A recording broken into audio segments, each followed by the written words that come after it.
Yes, let's start environmental issues.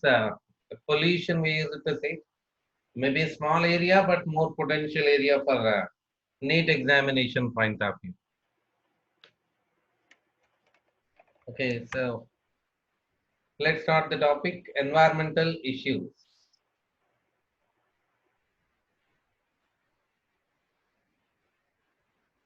So, the pollution, any undesirable change in the physical, chemical, or biological characteristics of air, land, water, or soil, we say pollution. Then the particular substances are going to cause the pollution can be considered as pollutants. Agents that cause pollution, we say pollutant. Human population explosion increases the demand for food, water, that for home, for electricity, for automobile, so that all these kind of activities of the human being is leading towards the pollution. The government of India has passed the Environmental Protection Act 1986 to control the environmental pollution and protect, improve the quality of our environment. This act is after that Bhopal gas incident, that methyl isocyanate released in the Bhopal gas in 1984 December 2nd. But there is no special act in India to punish that kind of people here. So that's why a new act is created over in 1986, that Environmental Protection Act, which to control the environmental pollution and protect, improve the quality of our environment. So the pollution is of various types based on that particular place. We say it as air pollution, water pollution, soil pollution. Likewise, that we'll discuss air pollution first of all. That air pollution and its control. What are the causes of air pollution? Here, though it may be a general idea, but while reading the text, the particular screen in front of you is the text information only, NCRT information only. While reading this particular area, you need to make some points-wise notes that you don't get more than one page, A4 page. On both sides, you will get all that particular points here. So while writing particular points, you need to commercialize, because that means here in examination point of view, is there any possibility for this question or not? That you need to. That means that kind of issues only you should go for. Not like that a general issue, which is a well-known issue like any undesirable substance which create pollution or is called pollutant, this kind of thing. Leave all the things. Write the technical information which you need to revise, which you want to revise again and again. So that is very important in that particular case. Okay, let's come to the causes of air pollution. The particulate and gaseous air pollutants from smokestacks of the thermal power plants, smelters. These are all there to be the causes of air pollution. That pollutant from the automobiles. According to the Central Pollution Control Board, CPCB. So this is the technical information. Should remember. Should write in the form of points. Particulate size of less than 2.5 millimicron in diameter, that causes the greatest harm to the human health. Okay, so that kind of technical information you people need to remember. The harmful effects of the air pollution. The particulates cause respiratory problems, irritation, inflammation, and damage to the lungs, and premature death even can be expected over. The reduction in growth and yield of crops and premature death of plants in case of plants. Is that we need to remember. Then the control of air pollution. Here we have some technical stuff which can be asked in examination. Separate or filter out the particulate matter before releasing the harmless gases into the atmosphere. The use of lead-free petrol nowadays no matter here. That lead-free petrol all over the India, we have the lead-free petrol. Earlier that is actually a demand. Now it was fulfilled. Use of catalytic converters. This is very important to remember. I'll show you that phasing out of old vehicles, that we have a rule at present, 15 years vehicles to be banned over. That use of low sulfur petrol and diesel, that need to go for some more details here. Application of pollution level norms for vehicles and use of the compressed natural gases, that that amendment is now happening. that is to avoid. Now you see this catalytic converter, that original location of this catalytic converter in the car. Okay, if you see the photograph for at least 10 seconds, that when it comes here, you can understand. It may ask like the catalytic converter is again a simple way questions will come. Air pollution or water pollution, likewise even.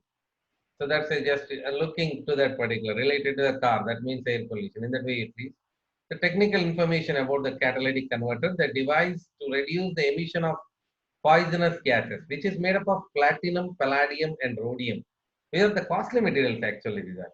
What it will do, this converts unburned hydrocarbons into carbon dioxide and water. That means when unburned hydrocarbon passing through this is the engine actually. That unburned hydrocarbons of the engine will be converted into carbon dioxide and water. And carbon monoxide into carbon dioxide, nitric oxides into nitrogen. Simply we say toxic wastes into that non-harmful, non-toxic wastes, three-way catalyst, we can see here that HCCO, NO, nitrogen oxides entry, their exit will be nitrogen, water, and carbon dioxide. That is the catalytic converter. I'm spending time here because the very regular question, catalytic converter. The motor vehicles having catalytic converter should use unleaded petrol because lead inactivates this catalyst.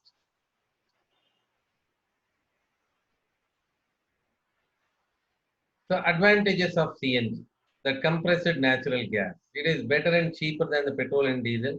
It burns almost completely. It cannot be siphoned off by thieves and adulterated. The main problem of CNG is difficulty of laying down pipelines to deliver CNG through distribution points to the distribution pumps. But nowadays that problem even gets solved over. And this is very, very regular question here. Very, very regular question. Electrostatic precipitator. Electrostatic precipitator is the device to remove the particulate matter. Okay, so catalytic converter for what? When I say catalytic converter, immediately that car should come in mind. Okay, catalytic converter is for the air pollution to remove that unburned hydrocarbons to convert them into carbon dioxide and water. In that way, that because when we are writing a grand test, catalytic converter, electrostatic precipitator, that when it comes in mind, that there may be something that they are in the environmental pollution chapter, their environmental issues chapter. Up to here only you'll remember. So that's why just look at towards the photographs. Catalytic converter, that is the car should come in mind. It is a device to remove the particulate matter. It can remove over 99% particulate matter present in the exhaust from a thermal power plant. The electrons released from electrode wires at several thousand volts attached to the dust particles giving a negative charge that you can see here in the diagram. Then the collecting plates attract the charged dust particles. That particles are negatively charged and the collecting plates attract the charged dust particle. The velocity of air between the plates must be low enough to allow the dust to fall. That was the rule they are passing. And a scrubber, you see the scrubber. That the scrubber removes the gases like sulfur dioxide. In this scrubber removes the gases like sulfur dioxide. This is what I am saying. This kind of technical information issued. This is the third one, isn't it? Catalytic converter, electrostatic precipitator, and now the scrubber. Scrubber remove the gases like sulfur dioxide. In this, the exhaust is passed through a spray of water line. There you can see this. And very small particles are not removed by this particular precipitator actually. Noise pollution. Noise pollution. Noise is undesired high level of sound. In India, the Air Prevention and Control Pollution Act 1981 was amended in 1987 to include noise as an air pollutant. Noise is also pollution they consider after 1987. The sources of the noise pollution, the well-known music instrument, loudspeakers, crackers, industries, going to create the noise, but need to know, remember that level. It causes the psychological and physiological disorders. Sound level above 150 decibel generated by takeoff of a jet plane, a rocket, which is equal to, we are talking, may damage our eardrums. Recent times, the investigations reveals that lower than this even, continuous hearing may get damage. That means talking about 100 decibel, 110 decibel, when you are hearing continuously, they also even going to get damage. The chronic exposure to relatively lower noise may damage hearing abilities of humans, we see. Sleeplessness, increased heartbeat, and breathing stress are the symptoms for the resultants of the noise pollution, we can say. So how do we control use of sound absorbent materials in the industry is not to get sound out from the industry. The delimitation of horn-free zones around the hospitals and schools, one should have their own ethical values, not to do like so that not blowing horn in front of the public places like the places like hospitals and schools. Permissible sound levels of the crackers and loudspeakers. Delimit the timings of using loudspeakers. Okay, so then before we go into the water pollution, need to go with a little more information. The laws and policies in India to control vehicular pollution, auto fuel policy. This information is right in the form of points. You'll get statement question from here. To cut down the vehicular pollution in Indian cities, Euro 2 norms. Now you remember we have at Euro 6 level the Euro 2 norms control sulfur content at 350 ppm and diesel 150 ppm in petrol. The levels of aromatic hydrocarbon is to be at 42% of the fuel. Then in future, they have a target like reducing the sulfur to 50 ppm in petrol and diesel and bring down the level to 35%. Aromatic hydrocarbon level to 35%. Upgrade the vehicle engines. Okay, so then some little more information, some information required here that for that I'm taking the board here. After all reading the environmental issues chapter from the NCERT textbook, we can't give any guarantee here that we are going to get the full marks and we are going to answer every question here because this is a very general topic, very general topic. Okay, so that means you need to practice the questions. The learn questions are comparatively little different in this particular area. Learn some more information from the questions that they are available in the black. That particular primary pollutant, secondary pollutant, these kind of questions are also easy to get. Not I am going to say that with this additional information I'm giving, which make you to answer everything. But well, let me pay my effort. Then after you need to practice the various kinds of questions, very regular, very general area. So that's why your practice required. That questions, while that means 50% we are going to learn only that by reading the chapter, but remaining 50% by answering different modes of questions in this particular area. Okay. Okay, so then let's start here. That pollutants, air pollutants, particularly we are talking the primary pollutants and secondary pollutants. The straight away carbon dioxide, the carbon monoxide, like carbon dioxide, carbon monoxide, sulfur dioxide, nitrogen oxide. That what do you say? All these are said to be primary pollutants. I'm not writing here. Just saying. Secondary pollutants, whom we call secondary pollutants.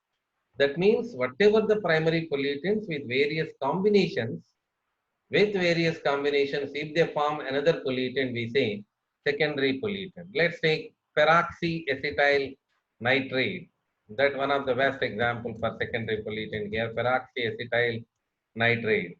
That peroxybenzyl nitrate, peroxyacetyl nitrate and peroxybenzyl nitrate. We say them as PAN and that PAN and the PBN, peroxybenzyl nitrate. We say this is secondary air pollutant. So it is the component of peroxyacetyl nitrate and peroxybenzyl nitrate are the components of the photochemical smog. So that means need to learn one more word. That is what is photochemical smog. That we need to see. So what is photochemical smog? Los Angeles smog. We used to say that because first time it was identified in Los Angeles and killed more than 1,000 people in Los Angeles. That's why we say the photochemical smog is having another name. That is Los Angeles smog. Okay, so what is this actually? Early morning in the winter season, you may find over that smog in the atmosphere. If that particular smog is combined with peroxyacetyl nitrate and peroxybenzyl nitrate, they are the secondary pollutants of nitric acids. You remember that nitrate, you see that these peroxyacetyl nitrate and PVN, PPN presence in the photochemical smog, breathing that so many people are killed at the time. So which is very dangerous, basically. Okay, so this is one of the particular smog. And next, acid rains. That means sulfuric acid. That the sulfuric acid. That means whatever the particular nitric acid, sulfuric acid and nitric acid. Sulfur dioxide is the primary pollutant. When they dissolve in the water, that create sulfuric acid, nitric acid. What do you say? The particular nitric oxides are the primary pollutant. Their component, nitric acid, is going to be a part of acid rain. This is a part of acid rain. These are very regular questions. In what way? Because this is general knowledge. You may learn over in chemistry.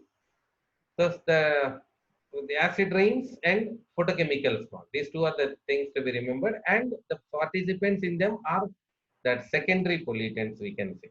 Okay, so you will find some more information like what do you say that Madura refinery is going to create a great problem in the Taj Mahal. That the problem to the Taj Mahal is that the industries of Madura, the refineries are releasing sulfur and that is dissolved in the water that form the sulfuric acid. Acid rains are making a slight yellowish appearance on the limestone of Taj Mahal. Likewise, these are all said to be the general issues. We'll get by answering the different kinds of questions only. Okay, so let me go for the water pollution here. The water pollution and its control.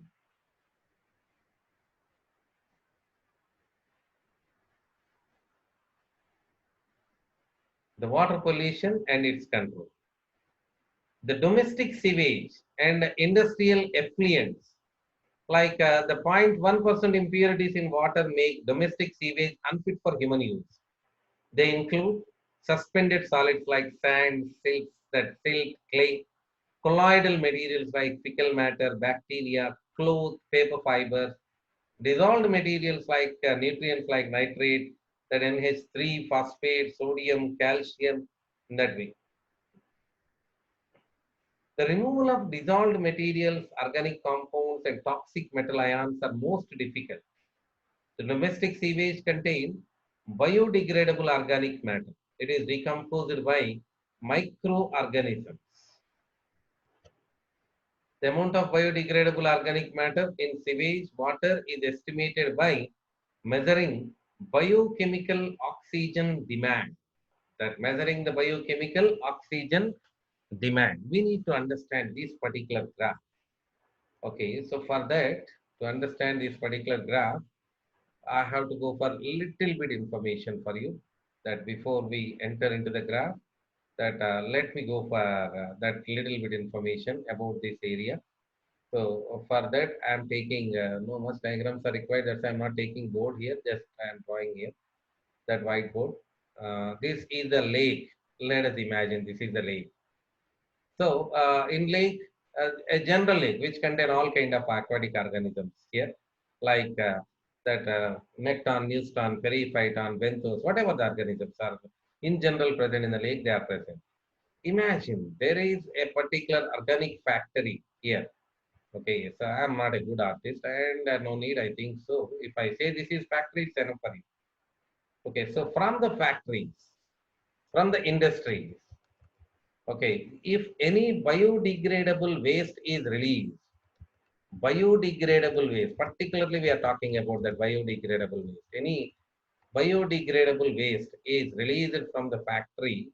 So this biodegradable waste here into the lake, when it was released over, they need some decomposition, very that, isn't it? They need some decomposition. Who do the decomposition? The microbial organisms, the bacteria which are present here, they do the decomposition. So when they are as long as this particular biodegradable wastes are releasing more, that leads to the increase of the bacteria for oxidation, decomposition by use of oxygen. Okay, decomposition by use of oxygen. So more decomposition, that means more utilization of oxygen. More utilization of oxygen leads to that amount of oxygen is going to be reduced in case of the lake. That means that reduced oxygen condition is going to affect the aquatic organisms present in this particular area. Okay, so demand, we need to understand what is demand. Demand means requirement. Required for whom? For example, you in your family, there are four number of people are there. Your family members are four, I'm talking about. If the food is enough for the four people, if some uh, three to two number of people or four number of people came into your home and they started eating your food, so demand will be created. You need to understand. Food demand is created. Then and the whom direction we are saying food demand is created in your angle, in your point of view. That means the natives point of view we have to discuss about. Who are the natives here? Aquatic organisms are already present in this particular lake. Their uh, oxygen demand will be increased. What do you call it as biological oxygen demand? You should understand this in the form of locals of that particular lake. So more biodegradable wastage, more utilization of oxygen, more utilization of oxygen for decomposition, and that means oxygen is going to be reduced in the lake. That create biological oxygen demand. That create biological oxygen demand. Let's try to understand the graph with this particular information. Let's try to understand the graph. Okay, so then you see this particular area, the sewage discharge is going to happen. When the sewage discharge is going to happen, the dissolved oxygen levels. Okay, so let us try to understand slowly in this particular area. The blue line, you should follow the blue line. What is happening to the blue line? Biological oxygen demand is decreasing. Why? You observe the red line. Dissolved oxygen is increasing. Means this is not the way to see. What is the problem for us? Reverse like this. When the dissolved oxygen is decreases in the lake, in this way you have to see. The problem we are discussing now, this is the way. When the dissolved oxygen is decreased, okay, so when the dissolved oxygen is decreased, you see that dissolved oxygen is at bottom level, that BOD is top level. So that's what we are talking about. Dissolved oxygen is at bottom level and the biological oxygen demand is more. Okay. So this is the positive way we say. When dissolved oxygen is more, BOD comparatively less. Just understand the diagram. Then after the remaining issues, whatever the questions will come, we can say will be discussed or we'll make our own decision in examination to answer. Okay. So that means reappearance of clean water organism means more DO and that reduces the BOD. Then what is this condition? The fish kill and disappearance of the clean water organism. That means that BOD is more and DO is less. DO that means deploy that oxygen, dissolved oxygen in the lake. That is due to the sewage discharge, industrial effluents, organic wastes, or household wastes, domestic sewage, whatever it may be. That should be an organic waste, which they are decomposable. Domestic sewage and industrial effluents. So during biodegradation, microorganisms consume oxygen. It results in a sharp decline in the dissolved oxygen. This causes the death of aquatic organisms. So presence of more nutrients, the story is not yet over. That particular decomposition results that what we said that more biodegradable substances, more decomposition and less DO, less depletion of dissolved oxygen and BOD increase. Along with that, one more problem is there because of the availability of large amount of nutrients. The planktonic algae will grow in maximum, we say algal bloom, that you see, the green color. That it imparts a distinct color to the water bodies and deteriorates the water quality, resulting in the death of fishes. Some bloom forming algae are extremely toxic to the human being and animals. So this is not good. Okay, so then the water hyacinth, Eichhornia crassipes, is the most problematic aquatic weed, which is called terror of Bengal, that you may have seen over many times in examination. that the water hyacinth, the Eichhornia crassipes, of Bengal, they grow abundantly in eutrophic water bodies. Okay, then sewage from homes and hospitals contain pathogens that cause dysentery, typhoid, jaundice, and cholera. Industrial wastewater contain toxic substances like DDT, heavy metals, mercury, cadmium, copper, lead, and organic compounds. Heavy metals like mercury, cadmium, copper, lead, and organic compounds. Actually, in earlier video, which I said to you, human health and diseases videos, if watch over, you will find these kind of diseases also. That means heavy metals, mercury, like it causes minamota, whatever the disease, that all diseases, that 2 half an hours explained about all diseases. No teaching, no nothing there, just reading that particular diseases. In what way? The students should see again and again that to revise that particular list of parasites like protozoan, helminth, bacterial, viral, and various kinds of genetic disorders, various kinds of nutritional disorder, various kinds of pollutant disorders, every disorder that whatever these or disorder is there, it was discussed in the 2 half an hour. So the time being, you just watch it for 2 3 times that make you that all kind of parasites will come in mind. That not a chapter wise issue, that is. It's a complete the total diseases are explained there. Okay. So before we go, we continue to the biomagnification. Let me talk about the eutrophic water bodies. We have a word here. What is eutrophic water bodies? That let's go back to the screen that to understand eutrophic water bodies. So over a period of time, what happens? These particular decomposition organic wastes are going to be the complex organisms are going to turn into simple nutrients. The level of water bodies is going to be decreased over the slowly. What is happening here? A silt is formed, that more humus, more nutrient-rich soil, what do you call humic soil, is increased in this area. Slowly, the water levels in the lake is going to be reduced over. That is one of the best example is Musi. You see here, no water there, only black color soil. So that is because of release of industrial effluents, organic waste. So one in a particular period of time, that you may not see the lake there, that was changed. Having that I have heard about these kind of things earlier. Yeah, we said it as actually, we said this actually as ecological succession. We can't use this particular word for this particular pollution aspect, isn't it? But how does it different from ecological succession from this particular? You need to understand. Eutrophication, we use it to say this particular phenomena that the lake is gone, that completely filled with the organic wastes. So what do you call? If it all occurs naturally, you may call it as ecological succession.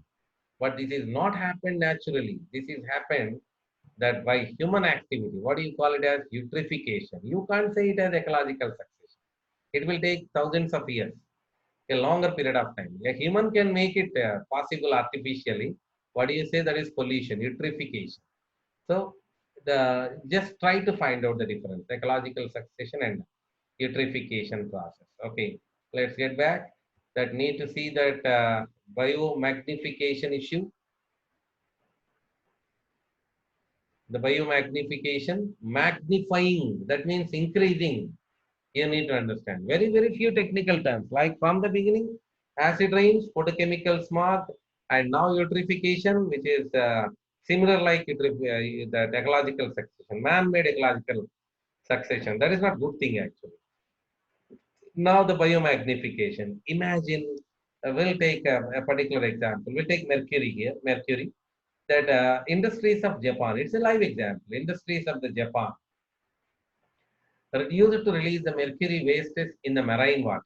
Okay, I will start from here. From the story of mercury, that's why I'm going to start here. So they used to release this particular mercury in the particular waters. In marine waters, they use it to release over. So what happened when they use it to release this particular in the marine waters? That leads to a kind of problem. These mercury, imagine 1 ppm in one fish, one, two, three, 1, 2, 3, 4, 5, 6. 6 fishes are there here. Okay, I know 7 are there, but for my count, I'm taking 6.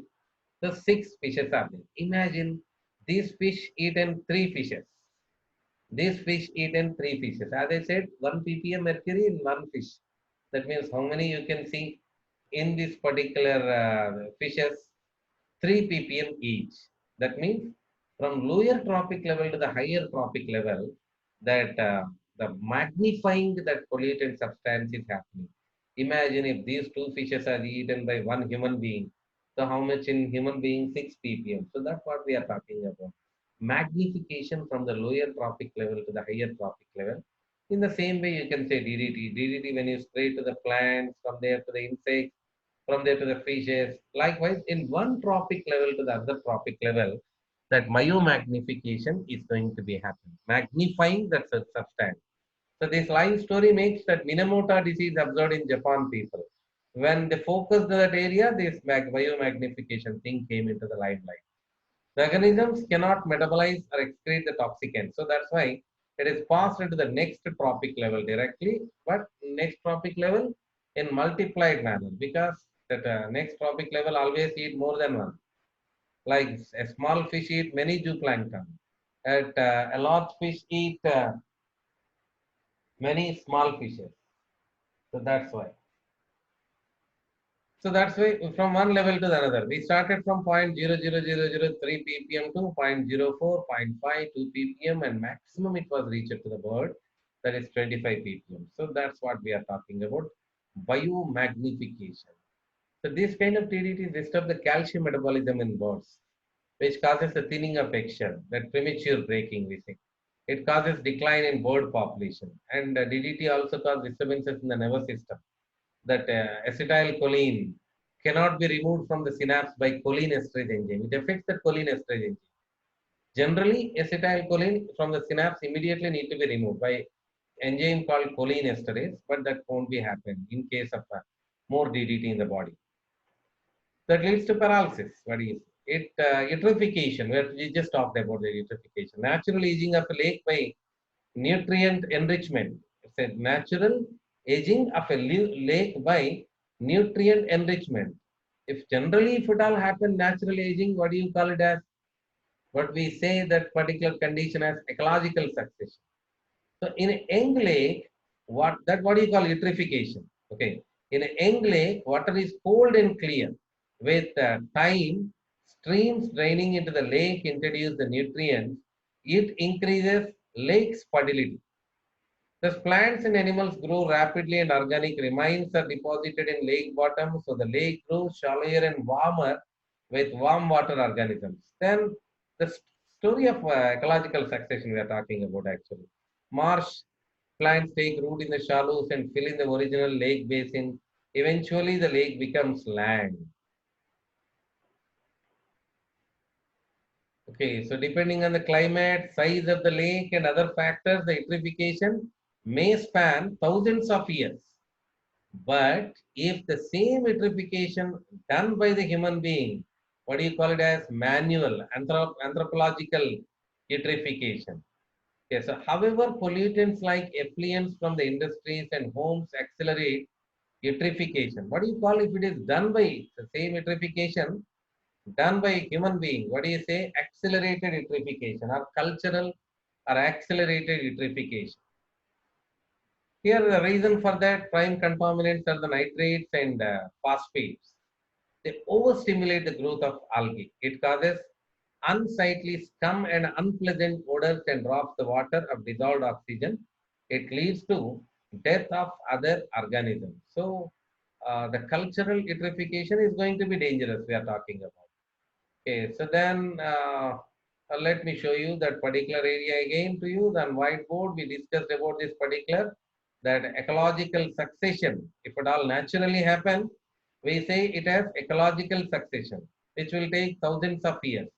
But if if it was done by human being, if it was done by human being, what do you call that particular cultural eutrophication? Such condition, we say it as cultural eutrophication. Okay, so let me write here cultural eutrophication.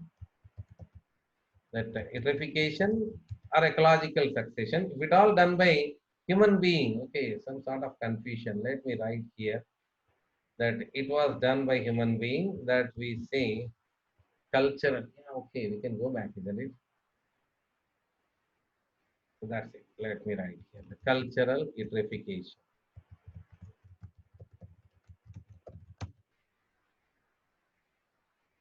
Then we need to continue with the topic here.